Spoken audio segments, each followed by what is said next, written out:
Wagwan. I tried calling you, but I couldn't reach you. I just wanted to know if you were okay. If you were really, really okay, If you're happy. Are you happy?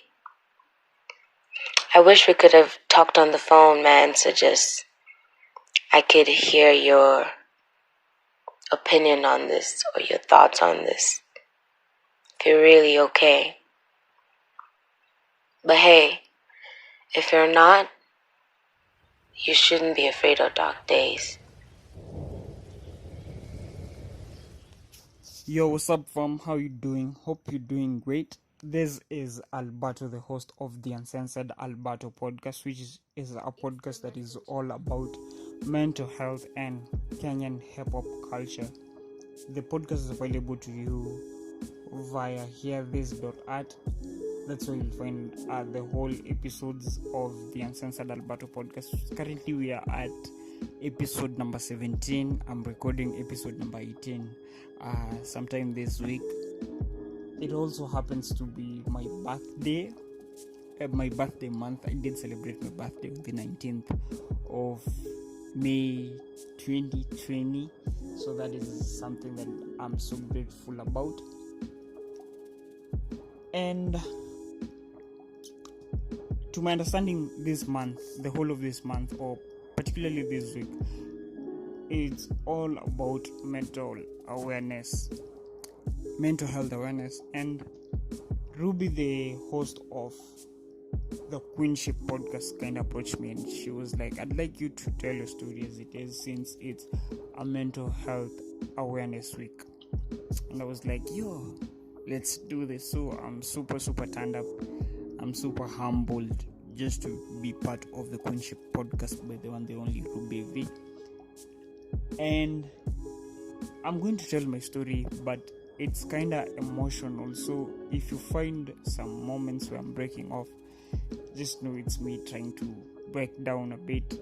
I don't like going through the whole process again, so it's kind of hard. But I'll try as much as possible just to tell my story as it is. So my mental health problem started when I was still young.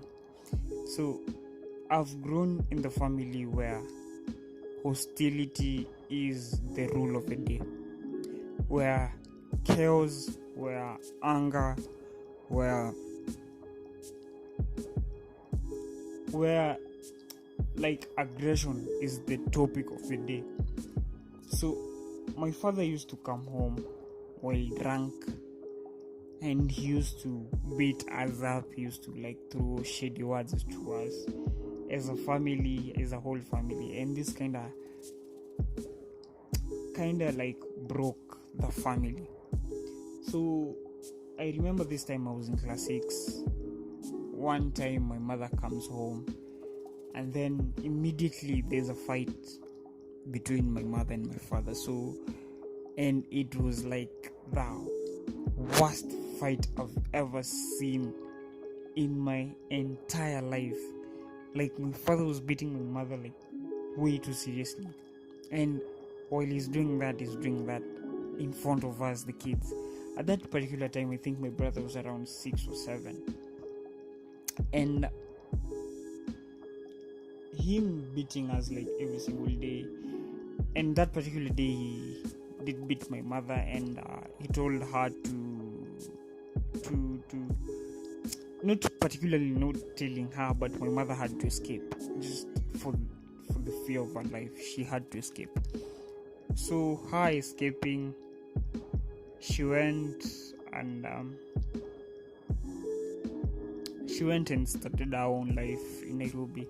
At that particular time, we don't even know, because the fight was in the evening. At night, imagine your mother being chased away from home at around 9 or 10 in the PM. So just imagine where she is going. Where is she going at that particular time? She's from work, she's tired, And when she reaches home, all you have to do is just beat her up. But they have never forgiven my father for that particular event. I've never, and I don't think if I'll ever. Let me just call on the graces of the Lord, and maybe, who knows, I might forgive him. But at this particular time, when I do recall that moment, I kinda hate my father. Let me say that.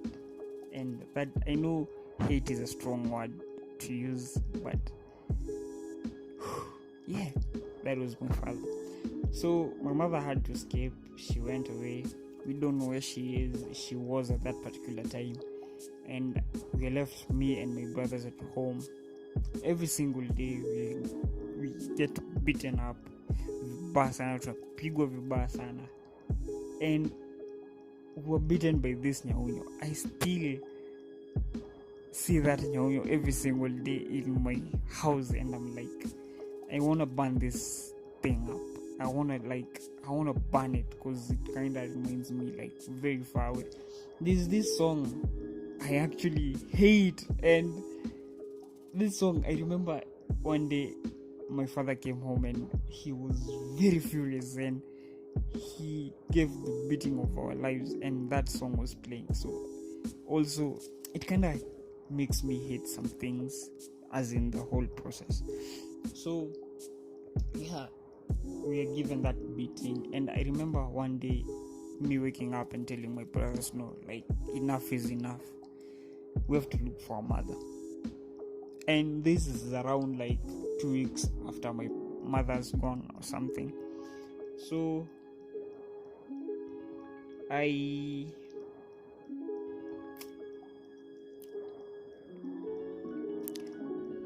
tell my brothers that enough is enough. So let's just pack our bags and leave. I remember it was around 2 in the PM. So at that particular time, we don't have fare. We have nothing on us.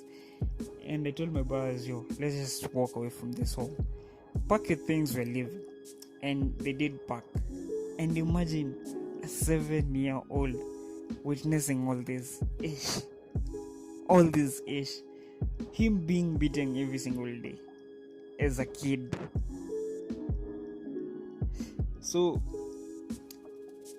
I remember we walked for around 8 kilometers.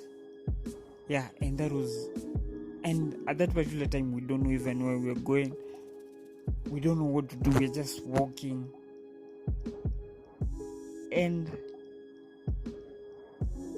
there is this time that it was around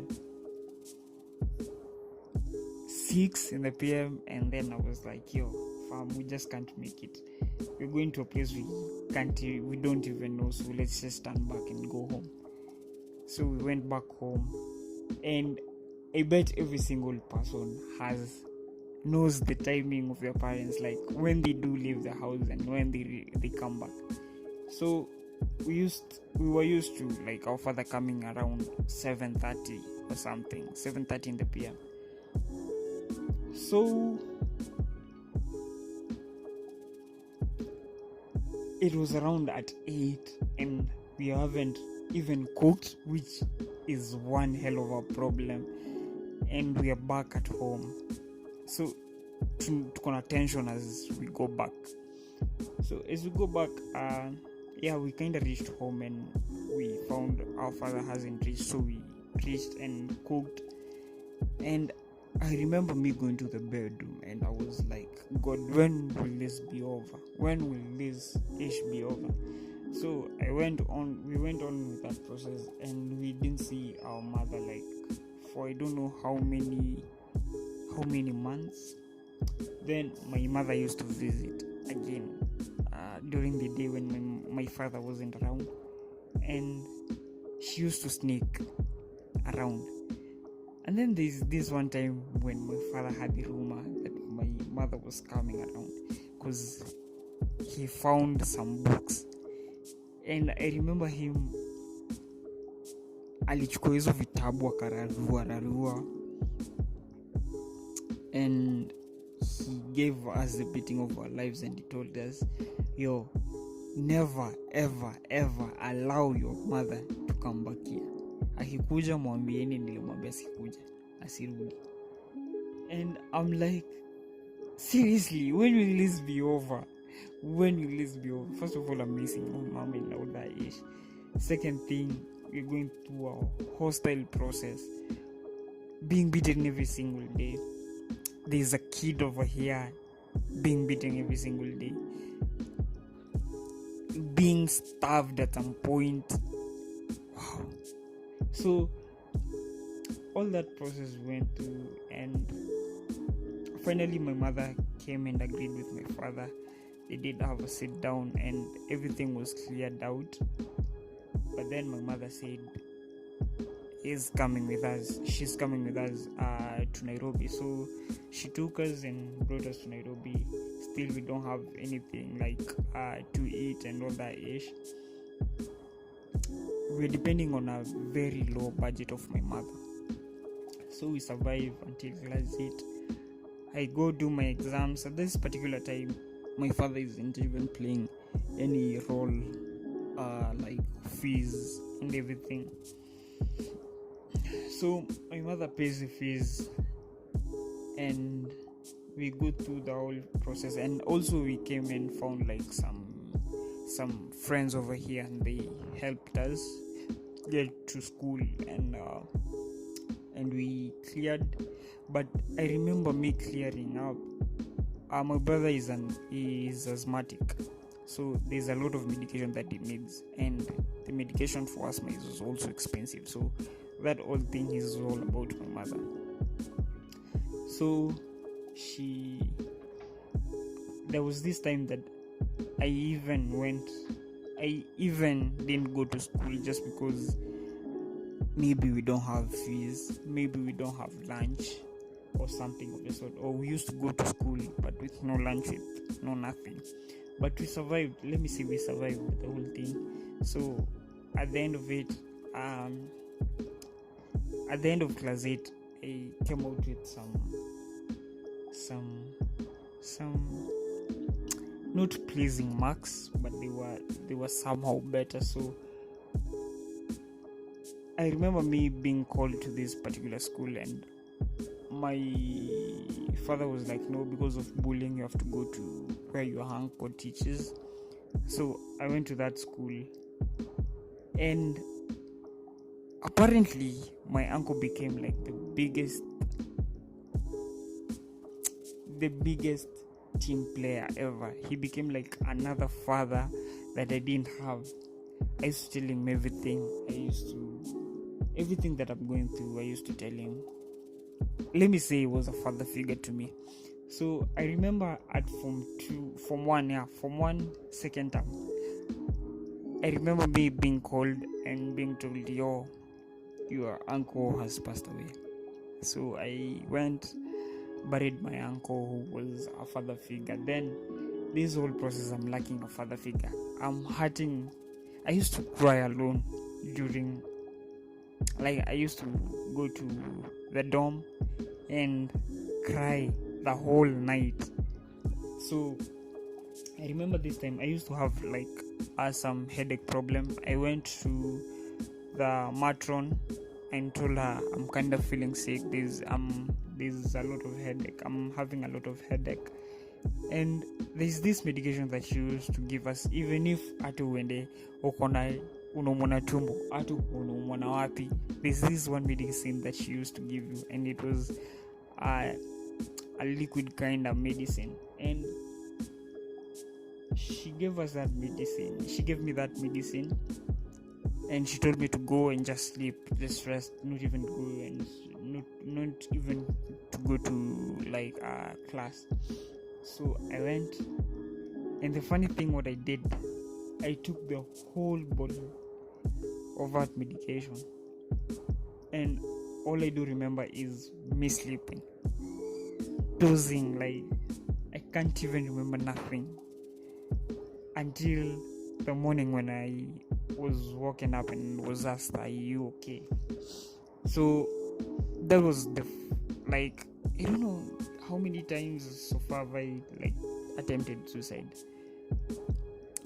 So that was at one particular moment that I attempted suicide. Then we went through the whole process. My father isn't playing a bigger role in high school life, so the whole phase is my mother. The whole thing is my mother. So also I'm kind of feeling about my mother, and it reaches this point where I find a friend, and we become so close. If this friend was in a problem I'm in, and if I'm in a problem, then he is in that particular problem. And I remember that there is this one time that he wrote down and told me, "Oh, you know what? I kind of feel like we should end this relationship, this friendship." And I was like, "Yo, seriously?" Then I remember me writing this note, and I was like, "Yo, I don't want you to feel bad. I just know that I'm happy for you, and just in case anything happens to me, tell my mother I love her, tell my brothers I do love them, and just know I love you as a brother," and all that. And I went to the dorm again and took some, I can't remember the medicines. I took those medicines, and I remember him waking me up, and he was like, "Yo, what's up? What's happening?" And I told him what I did, and he was like, "Yo, we just can't handle things that way. You should have told me your thing, what you're going through." So we did talk. Then after that, he became the best friend that I have ever had so far. So from there, I finished Form 4, and I remember there's this one time that I was supposed to go to college, and then my father came through, and he was like, I told him I want to do media, and he insisted on me doing engineering. And I was like, "Yo, I know myself, I know I'm the person who believes in himself when it comes to media, but engineering, that is not my thing." And there's this one word that I even carry every single day. Aliniambia hivi, if you're not going to do engineering, then you're not going to pay fee. And at that particular time, he became very furious, and he went to Machakos, because we were in Nairobi. He went to Machakos, so all we had to do is obey. And then I went, registered for engineering. At that particular time, is not even paying the fee. Remember, my mother is paying everything for me, for my brothers, that's her, for the food, that's her. That's why I kind of give a big respect to my mother. So at that particular time, I remember there was this time that feel ikosekana for good ikakosekana. So I had to drop out, and my father alinipigisha kelele about it. Up to this date, he calls sometimes and he's like, "Kumalizaga shule sijui nini," and I'm like, seriously, my mother used to pay everything, you didn't even play a role in it. So what's up? Why are we talking about this even particular subject?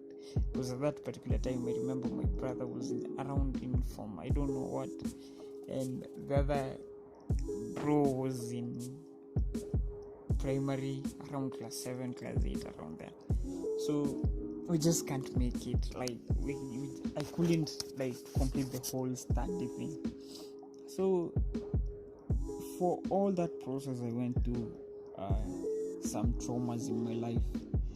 Not some traumas, let me call them traumas. I went through some traumas. Then came to the real life. this job that I used to work. But then I remember I was the storekeeper, but I remember the foreman stole a whole fan and he locked it on my locker, and he insisted that I was the one who stole it. So I was like, life is so unfair and everything.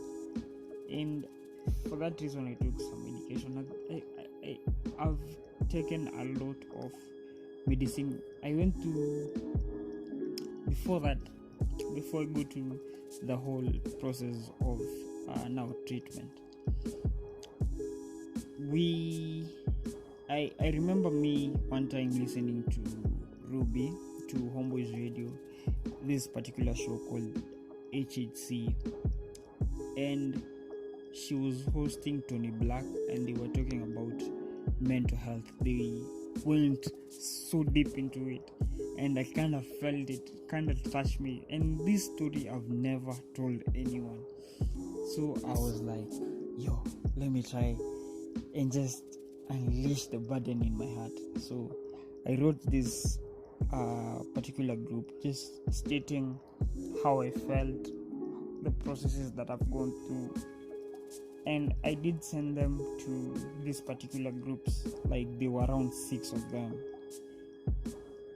and at that particular time I had no bundles, and I was so afraid of people judging me. So what I did, at some groups that I know they are so judgy, I went and deleted the message.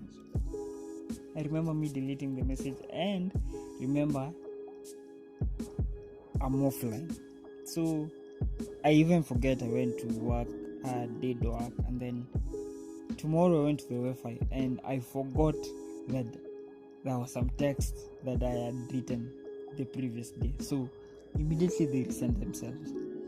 So I get a call from Ray, and she was like, yo, I'm sorry that you went through the whole process, and I'd like to meet up with you and Ruby, and we see like what's up. We kind of talked through this process, and I went, met Ruby for the first time, met Ray for the first time, and we did have a conversation about mental health and how, and deeply into it.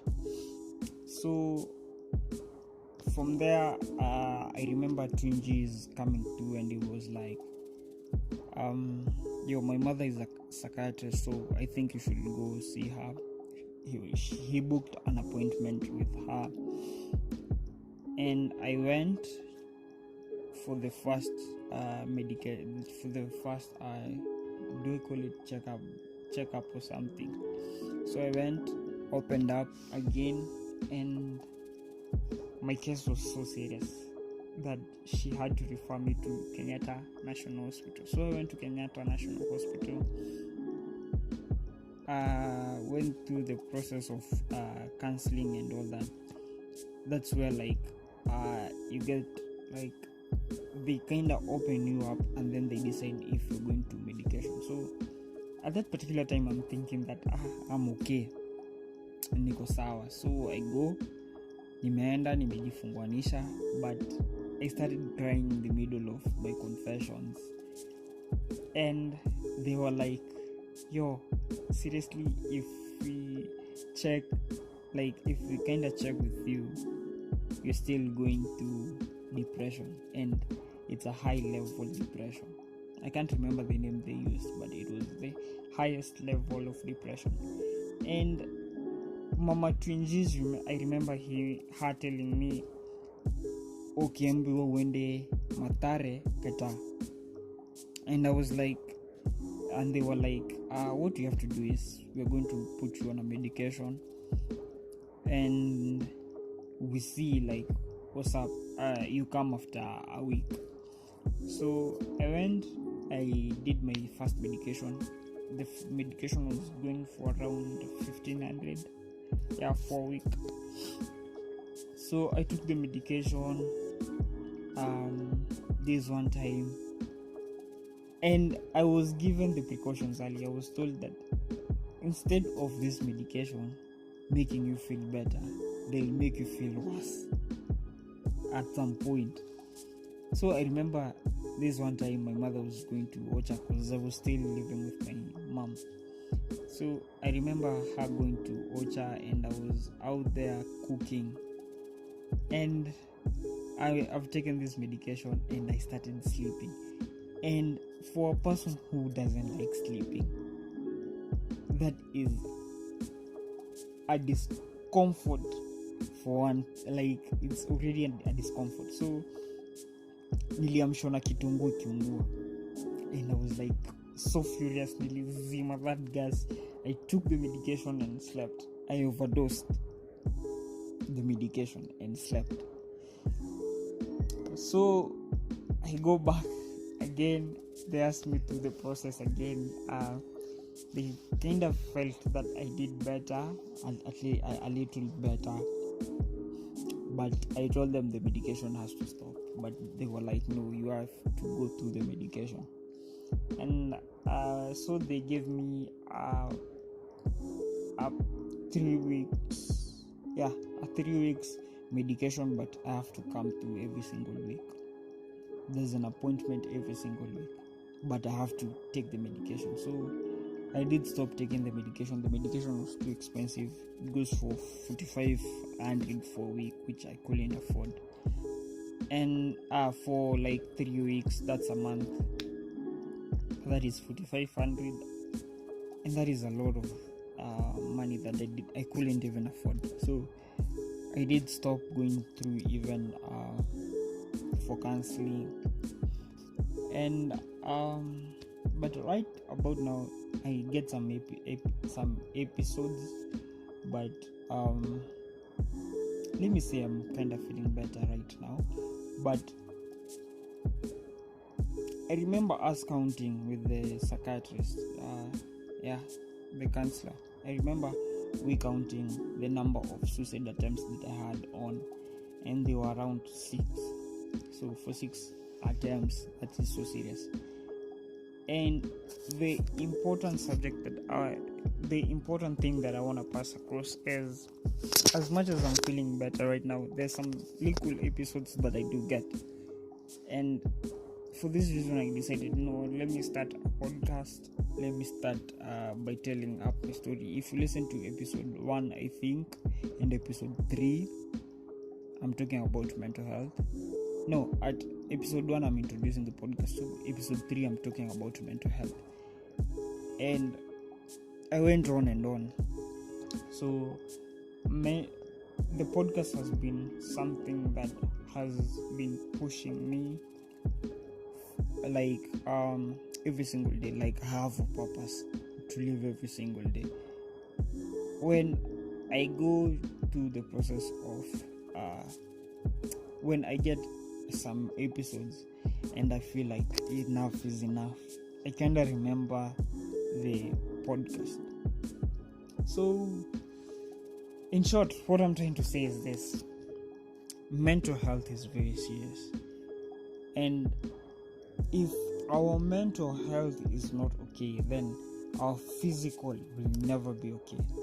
We'll be lying to ourselves that the physical is okay, but we truly know that it is not okay. So my advice is, get a friend, speak to a friend, get a friend. And I know it's very hard for you to get a friend, but try as much as possible to get a friend and talk to them. Let them know what you're going through. It's okay. And one thing that we should embrace is, it's okay not to be okay, because we kind of fear being judged, but that is a process. We have to go through that. For those people who have gone through depression, I'm so sure that people have judged you. Even after me coming out, people are judging me. So it is very much okay for you to be judged, and it is very much okay for you not to be okay. That's the whole thing. And what you have to do is open up to someone, tell them what you're going through, and with that, it will kinda help a lot. And this is my advice to the people who are going through depression, talk to someone. For those people who are not going through depression, talk to someone also. And as we come to talk to you, please don't judge us. Try as much as possible to help us, because it's not our wish that we are not okay. It's not our wish, but to you, we will have like a bigger lifespan. So I think that's it. I just wish that we pass the message across that it's not okay not to be okay, and it's good to open up, and let's just create the environment where we are all about mental health awareness. I think that's my time. I'm so honored to be part of the Queenship podcast by Ruby V. Right now, I'm kind of feeling very low just because I've gone through that process. I'm trying as much as possible to be positive, and also I'm trying as much as possible to forgive my father every single day.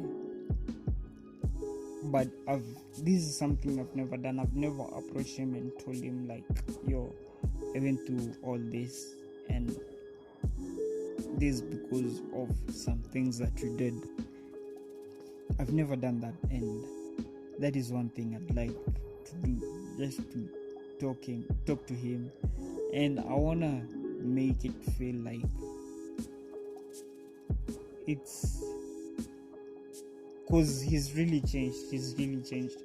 So somehow he has changed, not fully, but somehow he has changed. So I wanna approach him in the best way ever, which I don't have an idea. So if you have an idea, please share with me. So that is me. And make sure please you listen to the Uncensored Albato Podcast, and also make sure you listen to and subscribe also to the Queenship Podcast by the one, the only Ruby V. I'm talking about dark days. Nimeamka na hangover na dunga dark shades, trying to hide my black face, I must say. Nimetoka kukimbizana kwa hii rat race. We in the last days, not talking about revelation but a revolution, a solution to mental pollution.